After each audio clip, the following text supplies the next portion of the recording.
So you have to practice the behavior that you want them to have. So when you start answering them, hey, can mommy hug you? And if they say yeah, you get that hug, okay? And then you want to teach them safe hugs too. Sometimes, yeah, look, yeah, a lot of times the kids just need a side hug. Baby, you go home and put yourself in timeout.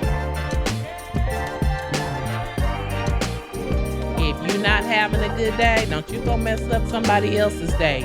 Hey, friends, welcome back to the Kitchen Table Podcast. I am your host, Jannetta, a licensed clinical social worker.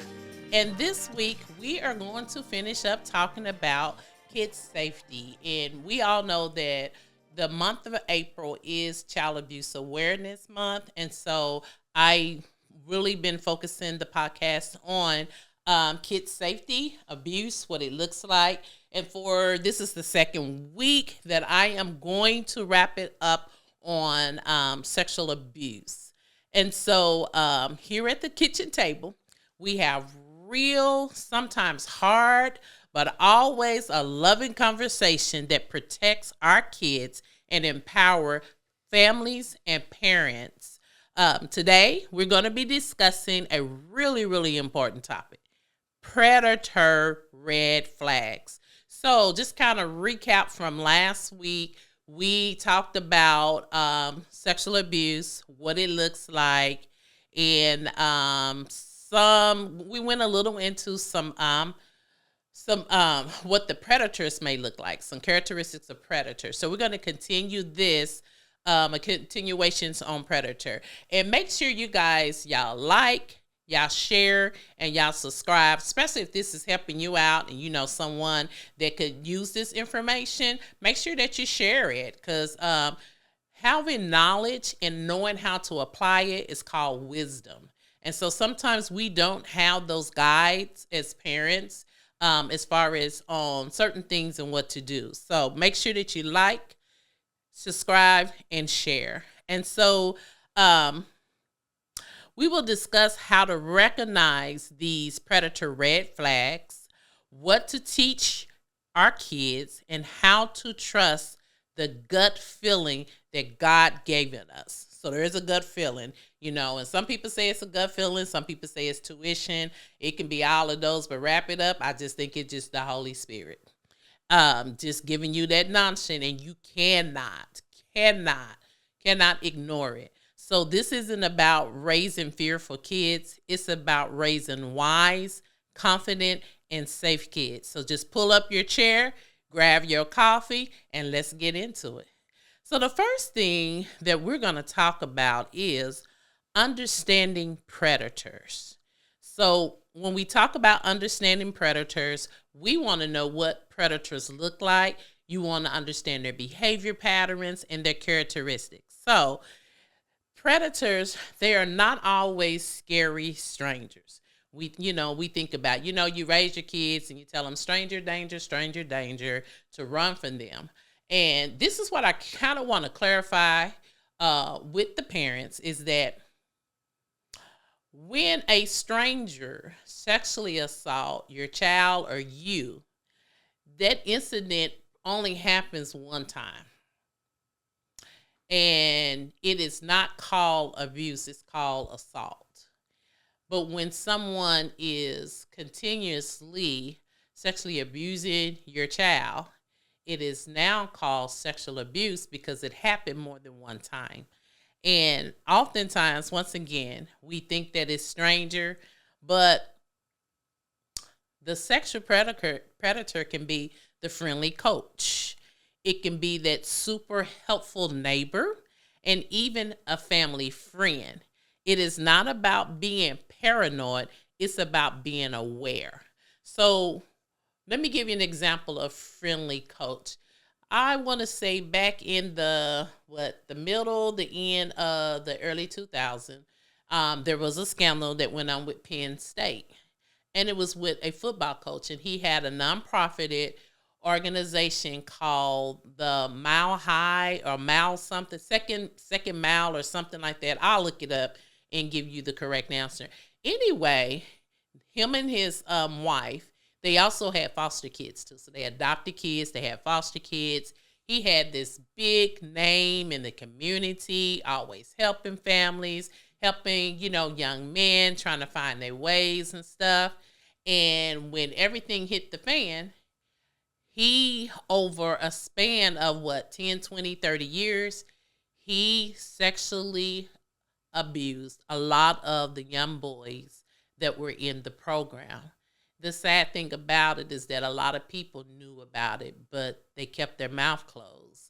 And so you have to really be aware of making sure, that you're seeing those red flags, because red flags are not obvious.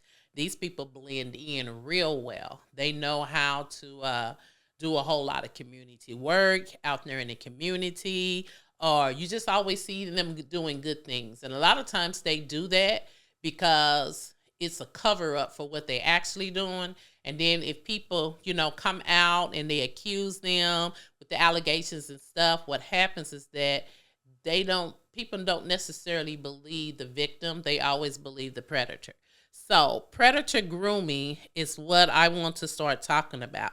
And when we talk about grooming patterns, this is how they pick victim selections. Abusers frequently watch potential victims and choose them based on their access and perceived weakness. So they choose the ones that they know they can have access to all the time. And they also choose the one who are weak. So when we say weak, we do have some kids that comes off shy, can be timid. They don't have a lot of social skills. And they not just like aggressive, they very just real calm and kind of stand out to themselves. They not like real confident or anything like that. Those are considered some perceived weakness with when you're seeing children. So obtaining access and isolating the victim. So abusers, what they normally do, they may try to physically or emotionally remove a victim from those who are protecting them. And then they will frequently seek jobs where they will have contact with children.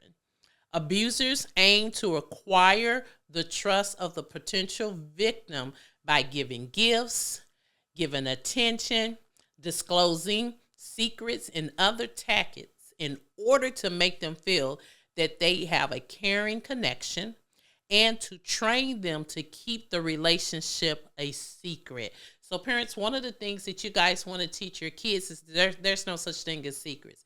If it's a secret is something that is fun and it's only a secret for a couple of minutes or an hour. So take, for instance, we're going to throw grandma a surprise birthday party. So we getting it together. Those are what we call secrets.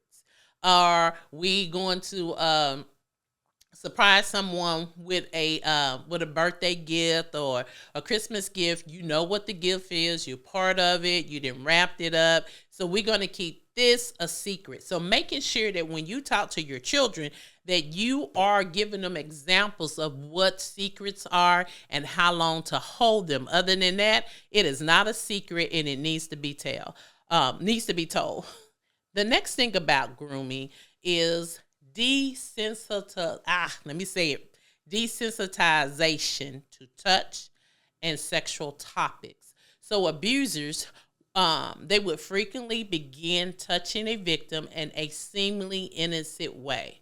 In the last week podcast that we did, there was a video on there where Oprah Winfrey was doing her last season of her show, and she had some predators on there, and they were actually giving pointers on how they start grooming the kids and how they get them to where they need to get.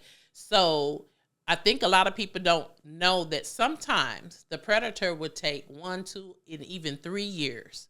They take as long as they need to build that trust with the child and with the caregiver. So they'll start off with just gentle touches. And let me tell y'all the reason why they do touches, because what they're doing is getting the child used to them touching them. And once the child gets used to touching them, the next goal is we want them to be comfortable where they're not, like there's no red flags out there. Like, so let me get them comfortable and I'm just going to touch them. So those seemingly innocent touches are hugs. They may be wrestling, tickling, and then it progressed to increasingly more sexual contacts, such as massaging or bathing together. Abusers may always expose pornography to victims or discuss sexual subjects with them in order to promote the concept of sexual contact. So abusers attempt to make their behavior appear natural in order to avoid raising suspicions. Teens who may be closer in age to the abuser, they may find it more difficult to spot grooming practices. But on the lookout for signals that your kid is involved in a relationship with an adult that involves secrecy, undue influences, or control across personal boundaries. One of the things I don't think that we have really been seeing within the last 15, 20 years are these school teachers, and a lot of them are females. So most people think that females are not predators. Yeah, they got just as many predators, female predators, as they do male. And so sometimes it's just kind of hard for people to believe that females are sexual predators. And so I don't know if you guys have been noticing. I think it was the first teacher. She was married, had 3 kids, and she started having a sexual relationship abusing her student. He was in 6th grade. She went to jail for it, served some prison time. She wasn't supposed to have no contact with him, but she still had contact with him and ended up being pregnant and had the baby while she was in prison. But when she got out, they did get married, but the marriage didn't last long. And so just recently in the news, every week, it's always a teacher that has been having some type of inappropriate sexual relationship with a child. And these are kids that's in elementary, some are in middle school and high school. They're exchanging pictures, text messages, and stuff. And so parents, you guys have to be responsible for making sure that you are monitoring everything that your kids do. There's no secrets. We ain't keeping secrets, especially if you paying that cell phone bill. Yeah. And so y'all need to do the restrictions, and you need to be checking all the time. At nighttime, they don't need them cell phones. The cell phones need to be with you guys at nighttime. Y'all need to lock them up in y'all room. Y'all need to lock up tablets, laptops, all of it. Because when you go to sleep, they'll be able to get to it. So making sure they don't have access to that. Because a lot of times, that's when things happen. When there is no supervision. And so sometimes they be like, oh, I don't want to be like a helicopter mom or father. I want to give them some freedom. And that's good. But at the same time, you got to teach them balance. And you also got to teach them discipline. And then you also making sure that you are looking out for your kid. It's just what you're supposed to do. So they won't fall into these traps. One of the biggest new things about grooming is called online grooming. So online grooming frequently involves adults creating phony profiles, portraying as children or teenagers in order to befriend and gain the trust of others. And so, y'all know they got Roblox, they have all these other video games now. And because of the advancement of technology, you can play with people from all across the world. And even though it may be a kid's game, you do have sexual predators out there that love kids. And they will do a profile as a kid. And we have seen it so many times of them coercing them and getting them to do things and sneaking out the house and stuff. I don't know if y'all watch the show. It used to be, I don't know if it still come on, but it's called To Catch a Predator. And they would have these undercover law enforcement to make these to create these phony online profiles, and they will catch a lot of predators that way. Y'all, these predators, some was pastors, some were CEOs, some were medical doctors, some was attorneys. So yeah, they're out there lurking. I'm telling you, you have to keep a close watch on your kids. And when they turn 18, that's on them. But until then, you have that responsibility. And I think we need to pass a law that if you guys are not doing this and you're not supervising them like they should be, and because you're not, your child got caught up into something they shouldn't have got caught up in, then you need to go to jail too. This could be the initial step towards sexual abuse, stalking, or harassment online. InternetMatters.org. It has further information on how grooming occurs and how you may protect a minor in your life from it. So make sure InternetMatter.org is a website that you can go to get more information about online grooming and some things that you can do to prevent that. The National Center for Missing and Exploited Children have extra information on how to spot more warning signs of online grooming. So these are some real good things, good resources that you guys can have at your fingertips. Warning signs of online grooming. Let's talk about it. Make an attempt to appear younger. Offering gifts, cards, booze, drugs, housing, transportation, or food as a reward. The whole stranger danger movement did more to create anxiety in children than it did to protect them. So according to Michael Rich, the director of Center of Media and Children Health at the Boston Children's Hospital, he recently told the Wall Street Journal that if you turn everyone you don't know into a danger, you live in a pretty scary world. And so making sure that you guys have learning these warning signs for online grooming. So engaging in sexual conversation, role playing as a tactic of grooming rather than a goal. So I want the parents to know that when your kids are playing video games with other people across the internet and online, they can message them, they can send them pictures, they can text them, they can call, they can do all that kind of stuff. And in your mind, they just playing a video game. No, a little bit more going on than that. So if that means that you got to sit there next to them while they play, then you got to be the popo. You got to sit there and watch them while they play so you know that they can be safe. Then do that. And making sure that you block off all access to that where, hey, the only thing they can do is play the game. We can't communicate. We can't send pictures, messages, or anything. So making sure that you are using those tools.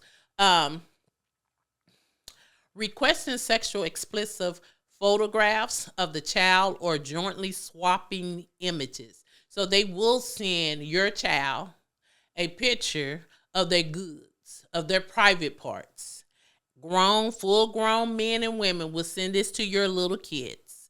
Grooming, it is a process of developing a rapport with someone by complimenting them, discussing common interests, or liking internet posts. And I'm going to get a little deeper into that in the next class. But parents, I do want to let you know that you make your child, you make them the weak one when you are not involved in your kid's life. And so in today's climate, everybody wants to live the good life. You want to have the biggest house.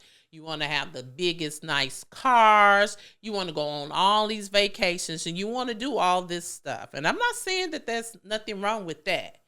But if that is your focus and you're trying to give your kids all these experience, unless you got a good career that makes money, a good degree or trade, and you're able to work 40 hours and make money, that's good. But a lot of times, some of y'all working 2 and 3 jobs. And in y'all mind, I'm working 2 or 3 jobs because I'm going to give my kids what I didn't have. Or we're going to have a different life experience. And that's nothing wrong with that at all. Period, point blank. But it becomes something wrong with it when all you're doing is working. So that means that child has little or no contact with any caregivers. They are probably being alone and probably in environments that they don't need to be in. So you guys know that I do specialize in trauma. I'm a as a therapist, and one of the things that I found out, and I see it across all races, all genders, is that anytime that you working a lot, whether it's one job, two jobs, or if you working a lot of overtime and have long hours, you can be providing your kids with the latest Jordans, the latest styles, all the electronics. But you know what they begin to feel? This is when unhealthy core beliefs are set up in their minds because they're not spending any time with you. And they see that you working, and you can tell them all day long, I'm doing this, and you can get this, that, and the third. That's fine. But now they're feeling like they're not good enough. They feeling like something is wrong with them because they need more than just things.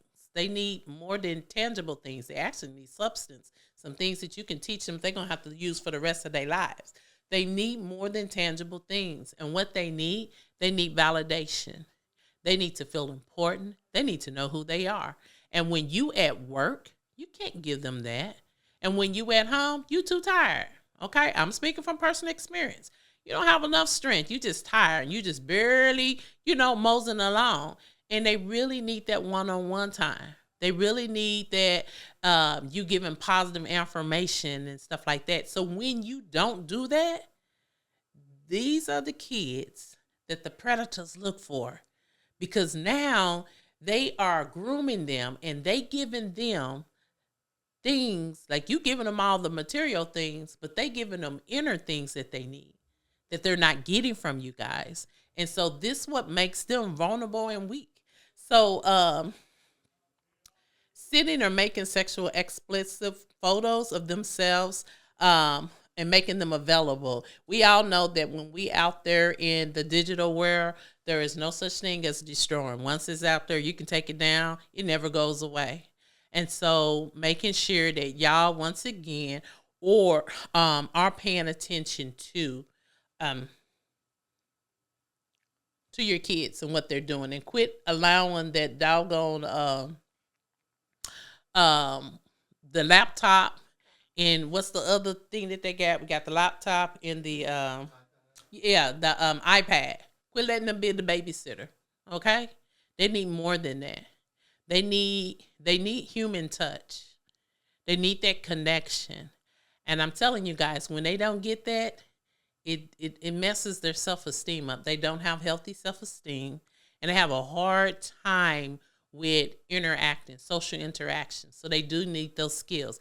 Am I saying that they shouldn't have the tablet, the iPads, or be on the computer or the laptop? No, I'm not saying that. But you have to teach balance. You have to teach discipline. And too much of anything is not good. So making sure that if y'all have any questions, that you guys are actually putting those questions in the comments, so I will answer those questions. And bear with me for a moment. Oh no, my internet was not connected. I was wondering why it wasn't coming up. I forgot to connect it. I'm sorry, you guys. So the next thing that we're going to be moving on to, because these are predator red flags. Another thing that I want to say is that when you're not at home and you're always gone and working or doing your child is being isolated. So you're isolating your child. And so this is what a predator would say. They'd be like, let me take her for some ice cream, just us. They isolating one child.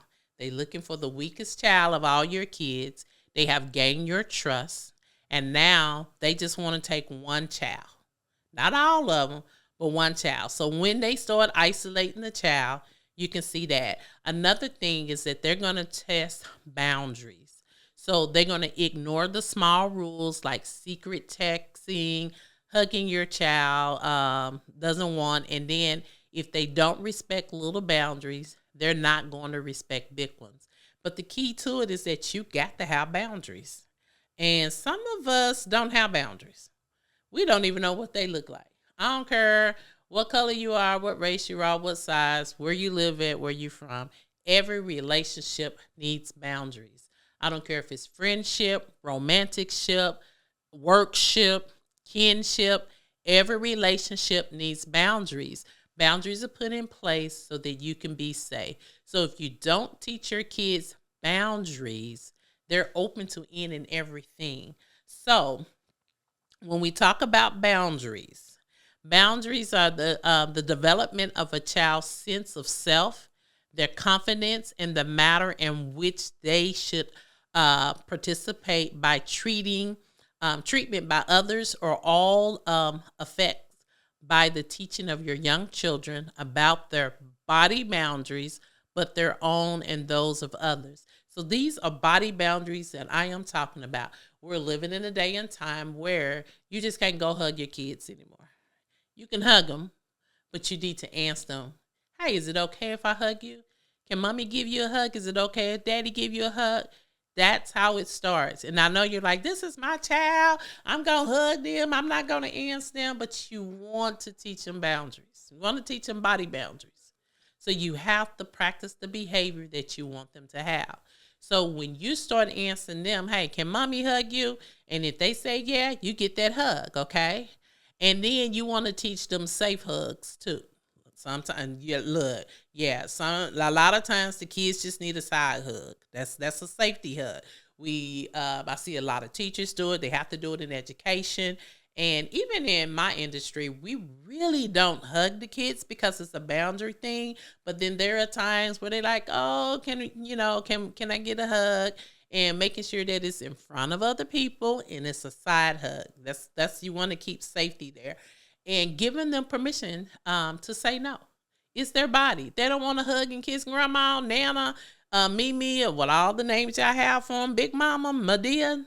Then they have a right to say no. That's their body. That's their space. You teaching them how to protect their space in their body, so won't nobody come and try to validate. I can't even say it. So won't nobody try to come and harm them.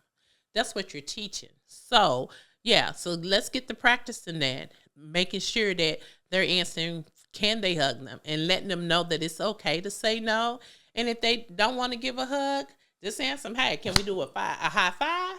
Can we do a fist punch? And they still can say no to that because some people don't like to be touched. It is equally important for a child to understand. So beginning at a very young age, that they need to respect other people's body boundaries and ask for their consent when entering their personal space. Okay? So you, like I said, you want to start off real young because everybody has a personal space. So y'all remember 5 years ago when COVID started and everybody had to be 6 feet away from everybody? I still practice that today. I'll be like, why are y'all on my neck breathing and I just want to swipe my card? And then they get upset. And I'll be like, I need y'all to back. You too close. And that's good. You need to have that space. I don't want you breathing all down my back. That's just too much. So that was one thing that we should have never stopped. We should have kept that 6 feet. Woo, we really should have. We need to go back. 6 feet. We need 6 feet.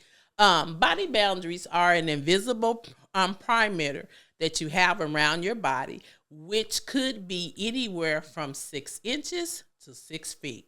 Body boundaries are an invisible perimeter around your body, and that means that people don't see it, but you know where it is. You know if you want this hand distance, if you want it right here, and you're figuring out what works for you guys. Let me go to the next one, the next part of this. Teaching kids to spot trouble, okay? So you need to teach your kids that what safe adults look like, Don't ask kids to keep secrets, using body safety language early and often, and teaching assertiveness, not just being polite. So when we talk about teaching our kids to be safe, there is a book that you can go on YouTube and it's called Body Safety, Body Boundaries. It's a whole bunch of them. So if you guys, some parents is like, oh, I'm not comfortable. Oh, I think they too young. They never too young. They have content books for every age, for every subject. And a lot of stuff goes on. And so is what's all going on in the world now, I promise you, it's not going to be shocking for your kids for you to start having those safety conversations with them. And so, green flag and red flag people. So, green flag people are our trusted adults, most of whom are authorities, and some are family members, such as law enforcement, educators, 911, therapists, school counselors, aunties, and uncles. Now, everybody in this in all these different positions that I just named, all of them are not green flag, but those are the people that's supposed to be green flag. And so what's going to help you is teaching them what green flags look like and what they don't look like. So green flag people will be someone that your child can tell if someone violate them and their body in any way. Okay, red flag people, they represent danger. So red flag people are the people who do not respect your child's boundaries and will inappropriately touch the child and will show them like child pornography. There is a book out there, and you can pull it up on YouTube, and you guys can listen to someone read it to you and your child, but it's called Good Pictures and Bad Pictures. Those danger signs would be if the person wants the child to keep a secret, like bribes or threatening the child. One of the most important things a caregiver can do to help with body safety and body boundary is to create a safe home environment, making sure that you guys do that. But you have to, y'all, we need to start teaching our kids. You need to give them the language and letting them know that, hey, it's okay. You don't nobody have to touch you. Don't touch your body. If you don't want them to touch you, don't touch them. Teach them that, and there's nothing wrong with that. So if you don't sit down and you don't teach your kids and you don't prepare them, if something happens to them, they're not going to have the language. These are conversations that you guys need to have at least once. At least. If you can do more, that's fine. But at least once a week. And I think I said this in the last podcast, but I'm going to say it again. It's kind of like when you was at school in Oklahoma, we get tornadoes, and we always have a tornado drill. Not because a tornado has came, but we do the tornado drills over and over so many times a month. So when the tornado hits, we already know what to do. It's kind of like when they practice in NBA, football, all of that. They do a lot of practice. They also practice outside of practice. And I'm going to tell you the reason why. Because muscle has memory. Muscle has memory, okay, you guys? So y'all got to continually to practice these safety, putting these safety boundaries, body boundaries up. You got to practice them with your kids. And you also got to have a discussion with them. And the reason why is because the more you talk to them, the more aware they are and the more comfortable they get. So if anybody try to attack your kids, anybody try to SA on them, they already know how to respond. You giving them the language to what is happening. So they already have the language to what is happening, because there are some kids, and there's a whole bunch of kids out there that didn't have the language and didn't have no clue. And so when they in danger, it's fight, flight, or freeze. And so a lot of times they will freeze up.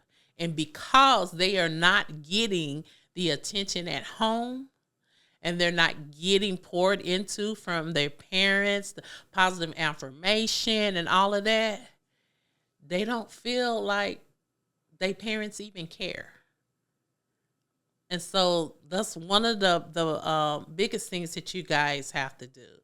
And so I just kind of want to do this little closing, and we're just going to do just a small reflection, making sure that you take a minute, mom, dad, grandmas, uncles, whoever is raising these babies. Which one red flags you have seen but brushed it off before. It's okay. Awareness is growth. Okay, what we gonna do? So I'm the type of person, I like to have conversations, but I like to have solutions too. So I'm not that one. We gonna talk and we don't have no solutions. Then you wasting my time and my breath. So these are the things that you can do. Once again, make sure starting this week that you have one small body safety talk with your kids. And then one little conversation, you want to start planting the seed of safety, okay? And let me just kind of give you some encouragement. Your kids need you. You know, things come and go. They're not guaranteed. The house can burn down. A tornado can come and sweep up a whole town. You can lose your job for whatever reason. COVID, if it didn't teach us nothing else, a lot of people couldn't go back to their jobs when the world opened back up because of the advancement of technology. So they had to decide if they were going to go back to school to get a trade, they were going to retire, or what type of industry that they were going to work in. Even in today's climate, people are coming to work and finding out that the doors are locked and they've been terminated. And I know you're talking about, like, why are you saying all of this? It's just, it is what it is. What I'm trying to get you to see is tangible things are not internal. But when you teach your kids substance, when you teach them who they are, how important they are, how to handle stress in a healthy manner, how to regulate your emotions in a healthy manner, how to protect yourself and set boundaries. No matter what happened in the world, no matter where they go, those are things they will be able to use in just about every situation. And even today, you know, I'm just going to go on and say it. In today's climate, we are now witnessing people who had privilege, and their privilege has been taken away. And they never been in a position where they had to worry about how they going to pay their bills, how they going to get food, because they were very privileged. And now they experiencing what Black and brown people have been experiencing their whole life. And hopefully this is what it takes to bring and show a little compassion, to change your mindset on how you were raised, and to balance the scales, you know. Hopefully this will be the lesson. But once again, making sure that you're teaching your kids safety and boundaries and having those conversations. That's what they need. And this ends this week's segment. I hope everyone enjoy the rest of your week. And remember, if you're not having a good day, in Tabitha Brown's words, then don't you go mess up somebody else's day. But in my words, go put yourself in time out until you can get it together. Other than that, stay off to yourself. It's okay to disconnect or reconnect. And once again, I will see you guys next week. And don't forget to like, subscribe, and share. Have a great one.